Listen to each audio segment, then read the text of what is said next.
दोस्तों, अगर आपने यह टॉपिक पढ़ रखा है तो भी यह वीडियो आपको पूरा देखना चाहिए, क्योंकि यह आपके लिए बेस्ट रिवीजन होगा। और अगर आपने यह टॉपिक नहीं पढ़ा है तो भी यह वीडियो आपको जरूर देखना चाहिए, क्योंकि यहाँ से प्रश्न आने की संभावना हमेशा 90% से ऊपर होती है। जैसा कि शुरुआत में ही आप लोगों को पता चल चुका है कि यह वीडियो की सीरीज है जिसमें हिंदी के कुछ ऐसे टॉपिक्स को कवर करेंगे जो एग्जाम्स में जरूर पूछे जाते हैं और जिनको याद रखना भी बहुत मुश्किल होता है।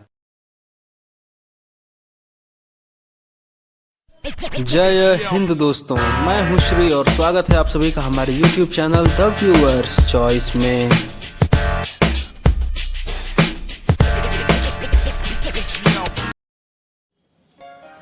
दोस्तों, पिछले वीडियो में हमने जीभ के प्रयोग के आधार पर पश्च, मध्य और अग्रस्वर देखा था। अगर आपने वो वीडियो नहीं देखा है तो आपको उसे ज़रूर देखना चाहिए। यहाँ हम बात कर रहे हैं कि जिन लोगों ने इसे अग्र, मध्य और पश्च के क्रम में पढ़ा हुआ है वो कैसे याद रखें। दोस्तों, आप देख रहे हो कि 3 नंबर पश्च है, तो हम इसे ही पकड़ कर चलेंगे। और हम सभी को पता है कि अकेला मध्य का है, तो इसे अलग कर लेंगे। अब जिनमें भी 3 जैसी आकृति दिखेगी उनको पश्च में रखेंगे, क्योंकि तीसरा पश्च याद किया है हमने। तो अ तो मध्य का हो गया, इसे अलग कर लेंगे। आ, इसमें 3 जैसी आकृति दिख रही है तो ये पश्च का हो गया। ई 3 जैसी आकृति इसमें नहीं दिख रही तो ये अग्र का हो गया। ऊ में 3 जैसी आकृति दिख रही है तो ये पश्च का हो गया। ए में 3 जैसी आकृति नहीं दिख रही तो ये अग्र का हो गया। और ओ में 3 जैसी आकृति दिख रही है, इसलिए यह पश्च का हो जाएगा। इस प्रकार हम इसे याद रख सकते हैं। दोस्तों, हमारा तीसरा वर्गीकरण है मुख के खुलने के आधार पर। दोस्तों, मुख के खुलने के आधार पर हम स्वरों को 4 भागों में बांट सकते हैं।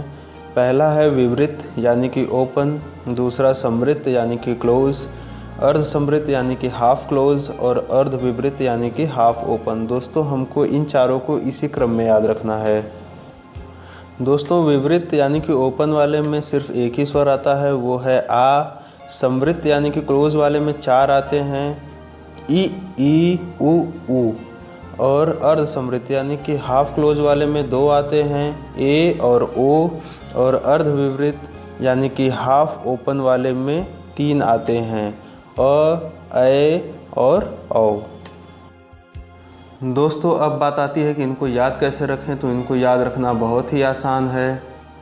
जब हमसे कोई अपना मुंह खोलने को बोलता है तो हम लोग आ करके अपना मुंह दिखाते हैं, तो इसका मतलब आ खुला, ओपन यानी कि विवृत स्वर होगा।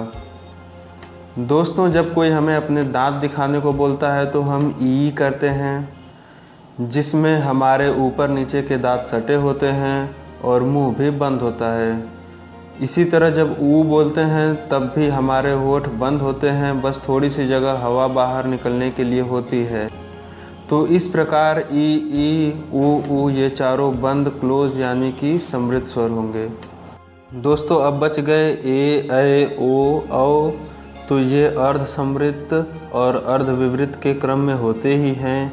ए होता है अर्ध समृत, फिर ऐ होता है अर्ध विवृत, ओ होता है अर्ध समृत, औ होता है अर्ध विवृत।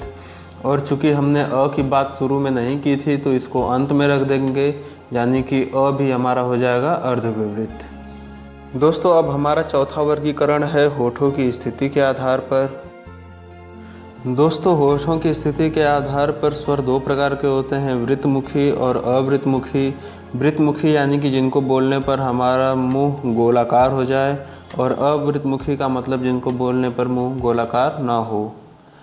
दोस्तों, वृत्तमुखी में 4 स्वर होते हैं, ऊ, ओ और औ।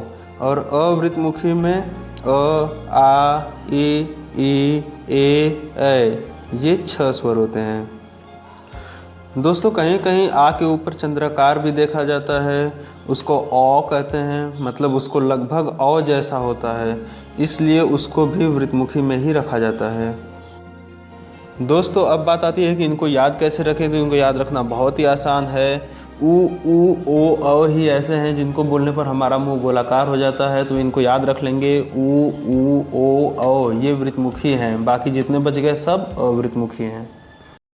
दोस्तों, अगला वर्गीकरण है हवा के मुख से निकलने के आधार पर। तो हवा के मुख से निकलने के आधार पर 2 प्रकार हैं, मौखिक या निरनुनासिक और अनुनासिक।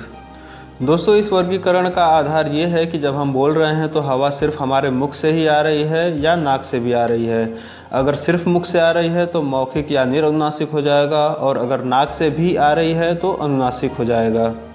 दोस्तों जो हमारे सभी स्वर हैं वो सभी के सभी मौखिक हैं, अंग को छोड़कर, क्योंकि अंग में अ के बाद आधा न जैसा लगता है, इसलिए ये अनुनासिक हो जाता है। दोस्तों हमारा अगला वर्गीकरण है घोषत्व के आधार पर। दोस्तों घोषत्व के आधार पर दो प्रकार हैं, सघोष और अघोष। दोस्तों इसको हम लोग व्यंजन में विस्तार से पढ़ेंगे। दोस्तों सघोष उनको बोलते हैं जिनके उच्चारण में हमारे स्वर यंत्रियों में कंपन होता है, और अघोष उनको बोलते हैं जिनका उच्चारण करते समय स्वर यंत्रियों में कंपन नहीं होता है। यह स्वर यंत्रियाँ हमारे कंठ में यानी कि गले में पाई जाती हैं। जो हमारे सारे स्वर होते हैं ये सभी के सभी सघोष होते हैं, अघोष में कोई भी स्वर नहीं होता है। दोस्तों हमारा अगला वर्गीकरण है प्राणत्व के आधार पर। प्राणत्व के आधार पर वर्गीकरण में दो प्रकार हैं, एक है अल्प प्राण और दूसरा है महाप्राण।